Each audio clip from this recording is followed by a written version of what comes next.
Hey, Rich, I want to break down one RPO concept, and I want to break it down into if there's, 10 moving pieces in a concept, I want to talk about one concept, or within that concept, I'm sorry, I want to talk about one aspect of that one concept. So if there's 10 different things, give me one, and let's really break this thing down, man.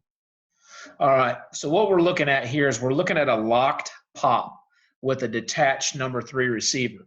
So if we're keeping this all nice and simple, let's just not deal with the front door right now. So on the front door side, we're going to have our slant. We're assuming that's not a part of the concept. We're going to double the 5 technique up to the right stack. We're going to double the nose up to the mic. We're going to lock that backside defensive end. All right. So what we're dealing with here now is we're making the read nice and simple. The read is going to be this left stack guy that we've triangled in blue right here. That's going to be the guy that we're actually reading. And the way that we're going to get him isolated is we're going to go ahead and we're going to veer cut the zone, and we're going to bring our running back right down into that open B gap.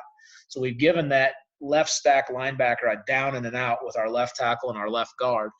We're going to go ahead and we're going to block the L3, and we're going to run a now screen with our number 2 receiver. So what we're hoping now is we've erased the L2. The L2 should present himself. He should play the screen by our number 2 receiver.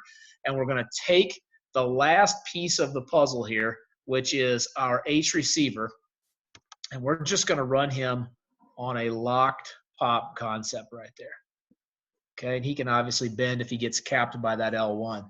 So what we're looking at right now is we've basically eliminated everybody on the football field except for one player, which is our left stack, highlighted in blue, and we've put a veer cut dive by the running back and a pop just outside of him by the H receiver. Because we have that now screen by the Y, we've eliminated the L3 and the L2. The L1 is eliminated himself by depth. If the left stack now pushes and relates to the H receiver's pop pass, the quarterback would just hand that football off to the running back going through that open B gap.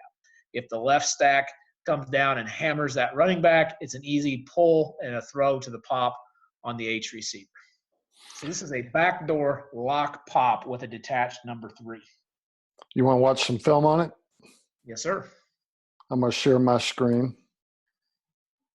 All right, coaches, now let's take a look at this concept. This is against a pretty good football team here in the state of South Carolina. These guys were a state-ranked team. They were a region champion this year that we upset in overtime. So, they're in this traditional 3-3 stack, which they've got 6 men in the box, but they're playing a 2-shell on top of it. So, again, we said the front door, which is a single-side receiver, we've kind of eliminated him as an option right now. We're assuming we're not going there. We've got inside zone called to the right, but we're going to lock this defensive end down here at the bottom. This kid's a really good player. I think he's going to probably be a scholarship Division I kid, so we obviously do not want him getting a free run on our quarterback if we can avoid it. Now our read is no longer him. It's the linebacker right behind him, which is the left stack.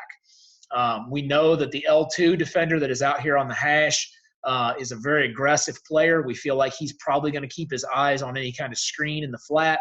And so we feel like the screen by our number 2 receiver should trigger him, which means our only read now is reading our H receiver, who's our number 3 receiver, and reading him in relationship to the left stack. So you can see it's a nice, easy triangle between our running back, the left stack, and that number 3 receiver.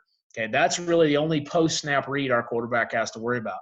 So if that left stack fills the B gap, the quarterback's going to pull. If that left stack feathers into the low seam, he's going to give the ball. So as we hit play here and we judge the reaction of the left stack, we can see if the quarterback makes the right decision, surveys the field, gets himself ready, calls the cadence. The left stack is clearly playing the B gap. He's clearly coming down. He's involved in the run fit. He's not sprinting into that B gap. He's not filling it hard. But the point is, he is clearly a box player. He is responsible for the B gap. He does not relate in any way to our number 3 receiver. You can see the screen look by our number 2 receiver is just enough to get the L2's feet to go flat right there. So he is not involved in the pop pass. The quarterback's already got his eyes up. He's already got the ball up. He gave a token fake to hold all the defenders, and then he just fires this ball into the low seam. You can see it was 2nd and 9 from our 35-yard line. Now it's going to be 1st and 10 up there at the opponent's 49-yard line. So that's a great football play for us. It's a pickup of, it looks like, about 15 yards through the air. It's a great way to get the ball moving right there and give a nice, easy read to your quarterback. Looks very complicated to the defense and puts a lot of pressure on them out of this set. And it's a great complement to all the bubble and now screen stuff that we throw in the flat so much. It really forces the defense to put a third man out there and cover that trip set, which obviously makes it very difficult for them to maintain box integrity. So that's a pretty standard answer in the RPO game for us. Hey, Rich, this concept that you just went over, which is just a small part of this RPO concept, this is what's going to be going on at the RPO Installation Summer Camp for S2A this summer, right? Yes, sir. Yep, we're going to be doing all this stuff in a shell environment where we're going to break it all down with the skill players and really get in depth with these reads and teach the quarterback how to read this type of football. You got it, man. I'm looking forward to that camp. You can get that in the link. So, Coach Hargitt, this has been good. Over and out, man. Sounds good. Thanks a lot, Rick. Good night. Bye.